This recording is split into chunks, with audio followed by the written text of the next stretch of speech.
LPSK menolak permohonan 7 orang AR, SU, PS, MK, RU, TM, dan FR dengan pertimbangan karena tidak memenuhi syarat pelindungan yang dimaratkan dalam pasal 28 ayat 1 Undang-Undang 31 2014. Para pemohon dalam berikan keterangan informasi juga ada beberapa yang tidak konsisten, berubah-ubah. Ada juga yang bersifat normatif dan cenderung menutupi informasi yang berkaitan dengan suatu peristiwa. Kemudian LPSK juga menolak permohonan LA dan SD dengan pertimbangan ketiadaan proses hukum saat ini. Rekan-rekan kemarin juga sudah mengikuti bagaimana putusan dalam rangka pra-peradilan, karena permohonan pra-peradilan juga pra-peradilan tersangka PS telah dinyatakan oleh PN Bandung, dan tentu dalam hal terdapat pemeriksaan kembali sebagai saksi dalam proses peradilan, LA maupun SD dapat mengajukan kembali permohonan ke LPSK untuk didalami lebih lanjut.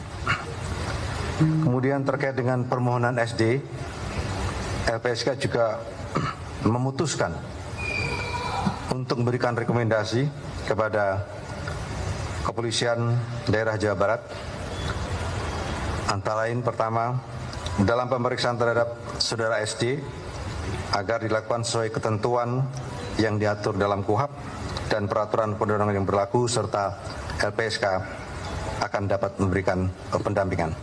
Yang kedua, memastikan keselamatan dan keamanan terhadap saudara SD, menjamin dalam memberikan keterangan tanpa tekanan serta bebas dari pertanyaan menjerat.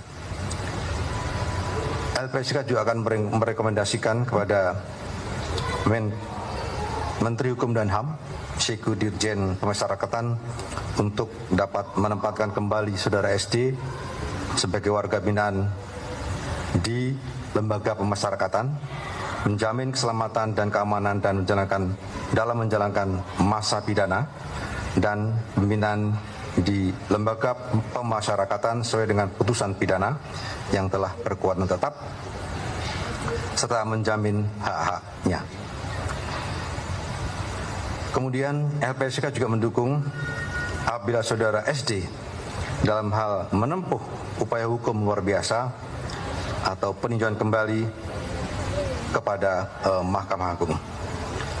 Khusus terkait dengan permohonan ST, LPSK memutuskan menerima permohonan yang bersangkutan, permohonan hak prosedural dan rehabilitasi psikologis.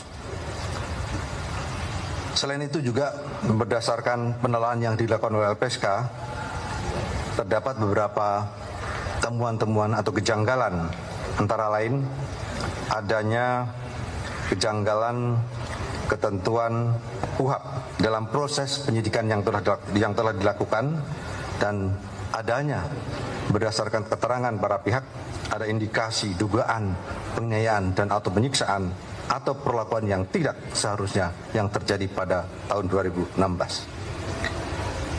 Selain itu juga terdapat inkonsistensi, ketidaksesuaian antara keterangan beberapa terdakwa berkaitan dengan peran masing-masing pelaku.